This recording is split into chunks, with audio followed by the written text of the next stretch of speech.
Hi, I am Kimmy with On William Street, and we are here to help you become a more confident quilter from the piecing to the quilting and everything in between.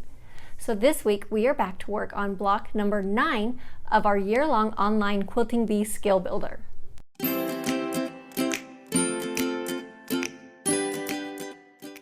So this month we are working on our Dresden block, and this is actually going to be another applique block. If you remember, we did applique back towards the beginning of the year. But this time I'm going to go ahead and show you actually how to hand applique this Dresden on after we get the main motif made. So you'll get a little bit of practice doing it the machine applique, and then we'll also do a little bit of the hand applique as well. So for this block, first we're going to need to cut out the pieces. And so this one is going to have a template. So you're going to want to go to our blog post and click on the link to download your Dresden template.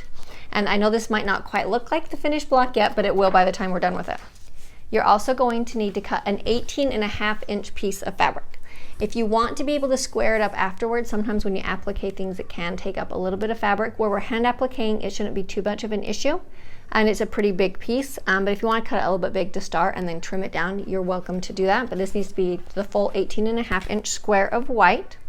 Then we're going to need 3 of each of our colors cut out with the template. So we're going to need 3 yellow, 3 of the gray, and then 3 of each of our 2 greens that we are using. So you're going to start off with your template, and something you want to make sure that you're remembering is make sure that when you print it out, you have no scaling on it. If you have an option that says scale, make sure it says none, or it might say do not scale, but that's what you want to select. And then you'll have your 1-inch square here that you can double check and make sure that it printed out the right size. So then after we're done, go ahead and cut out your piece and make sure you cut it out on the outside line. That's going to be your seam allowance. So for this block, if you're trying to save as much fabric as possible, it's probably going to be easier to cut them out one at a time, because then you can maneuver them and place them in pieces that you have and get them as close as possible. If you have plenty of fabric, you could also fold it over and cut out a couple of them at a time. So it's just whatever you're looking at with your fabric. When I cut these templates out, I actually prefer to put the ruler, my 1/4-inch mark, right on that inside line. And what that's going to do is it's going to make sure that I don't accidentally cut off some of my seam allowance on the template. And if I do, it's not a big deal. And then because I've lined it up on that outside one, I just need to come over here, cut the top, and then trim the bottom off. The bottom, you might wonder why we're trimming that off. And the whole reason is because it reduces the bulk. You could leave it as a point and it would be fine, but that's going to help reduce the bulk in the center. And because our Dresden meets in the center, we're not going to worry about adding a circle to it. It's nice to have any extra fabric that we don't need gone. So then just a couple of real quick cuts down here to get rid of that tip. So just repeat that so that you have 3 of each of our 4 colors. So we're going to have 3 of each of the greens, and then, like we said, 3 of each of the yellow and the grays as well. So you're going to have 12 pieces total. Now that we have everything cut out, we're going to go ahead and turn them into our points. If you look on the blog post, you're going to see that each of these templates, each of these Dresdens has a little point at the top. So what we're going to do is we're going to fold it, and you are going to want to do it right sides together. So this is solid, so I don't have to worry about it. But we're just going to fold it in half, and then you're just going to take and sew your 1/4-inch seam across this top end. And we're going to do that to every single one of our blocks. All right, so now we have all of the tops of our Dresden sewn. And remember, if you are using a print or something that has a right and a wrong side, you want to put these right side together, so you'll have the wrong side facing out. The next thing I'm going to do before we go over to the iron is I'm actually going to take off and trim the corner where the fold is. Where the fold is, I'm just going to go ahead and just clip off. Don't cut the seam. Make sure that you're back a little bit, but just cut off that corner, and that's just going to make it so that when we fold these and turn them into our Dresden points, it's going to make a little bit nicer point so that you don't have to worry about extra bulk trying to fold into that as well. All right, so the first thing, before I turn this, first thing I'm going to do is I'm actually going to go ahead and line up my sides, make sure that it's all nice and lined up still. These are bias edges, so you do have a little bit of pull and play to make sure that that's folded in half. And I'm just going to iron it in half. It doesn't have to be the whole thing, but I'm going to iron them at the top. Then what I'm going to do is just take that point and flip it right side out, and then just use your finger, if you have a little poker or something you like to use to get that point as nice and pointy as possible. Then you're going to lay your seam right along that fold line and press it down. So the reason I put the fold line there is so that it makes sure that your point is perfectly centered each time. Otherwise, it's easy to iron that off to one side or the other. So make sure that you're lining up the seam line on that half fold line, and then we're just going to repeat so that we have our nice finished points on all of our Dresden plates. Okay, now we're going to lay these out. And this doesn't really matter the order so much. You just want to make sure that you're cycling through all of the different blocks.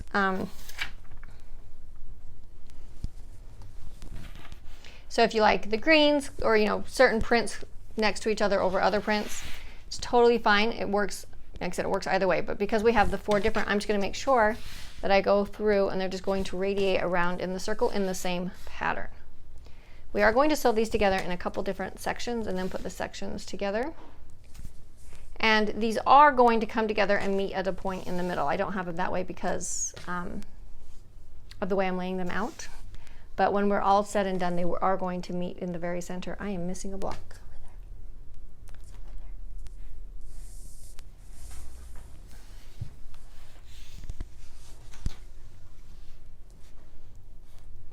And then we're going to start sewing together. I'm going to put them together in this set of 3, this set of 3, this set of 3, and this set of 3, and you're just going to sew down the seams. So just make sure that you're lining up your points there and that you're lining up those points along the bottom and sew down one side. So after I put those together, then we're going to iron those and then we'll sew the sections together. Okay, so now I have the 4 different sections sewn together, 3 at a time, and then I'm going to go ahead and sew them together. And I just wanted to show you really quick with the ironing, what I've done is we've ironed all the seams in the same direction. So they're just going to kind of radially go around the block, and that's going to really help here in the center as we're laying this out to have them all going and not trying to flip seams over on each other. So whichever way you decide to iron them, make sure that you're doing them all in the same direction. So now I'm going to sew these 2 together and these 2 together, and then we just have to sew the one down the middle. But I'm going to show you how to kind of make sure that those points all line up. We're going to use a pin to line those up. So let me get these 2 sections sewn together, and then we'll pin that center section for you. All right, now that we have everything all sewn, you can see everything's still going in the same direction with those seams. We're ironing all the same direction. We're ready to put them together. And we have some really nice points going on here, and we want to keep those points. So what I'm going to do is I'm actually going to take and figure out where those points meet from the front so that I can see them. You can see they all kind of come together right here, which should be, you know, your 1/4 inch seam, but I want to make sure that it is, and it's sitting right on that seam where it should. So that lets me know on that one, and this one, let's make sure that we're also right on that seam where we need to be.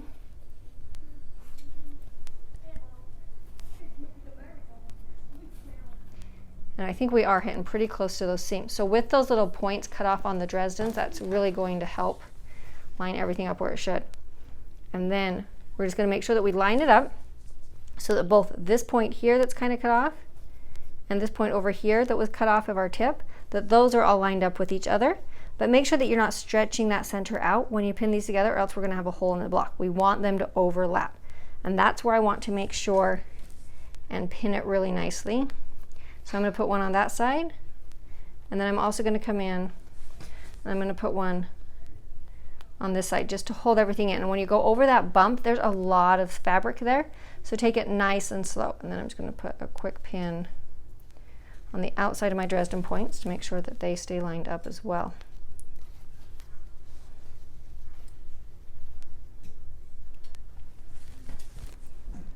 So again, as you sew over the center seam, make sure that you don't stretch those out. Keep those seams folded over each other like they should, and then take it really slow as you go over those seams.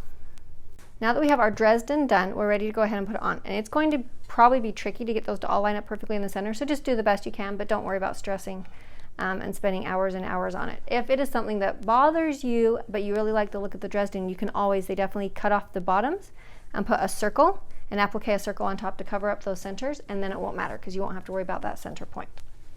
So now what we're going to do is we're going to take our 18.5 inch block, white fabric, and I've just gone ahead and I've ironed it in half in both directions. And what that's going to do is that's going to get me my center line so that when I lay this down, I can line it up exactly on those marks to get my Dresden perfectly lined up in the block. So now you see that we can lay it out. So we're going to hand applique this. A couple of different ways that you can baste this. You can just use some pins or some safety pins and stick them in there while we go around. I would probably put one in each side. You can also use a glue stick if you wanted to, and you could turn it over and just put a little bit, just a washable glue on each of the different points, maybe a little couple spots on the inside, and use that to hold it in place. I'm going to actually use one of our favorite little tools is called fusible thread. This is Superior Threads, Charlotte's Fusible Web. It's our favorite. And I'm going to put this in my bobbin and then just sew a basting stitch up and down each of these points. And I'm going to come in probably about 1/4 of an inch.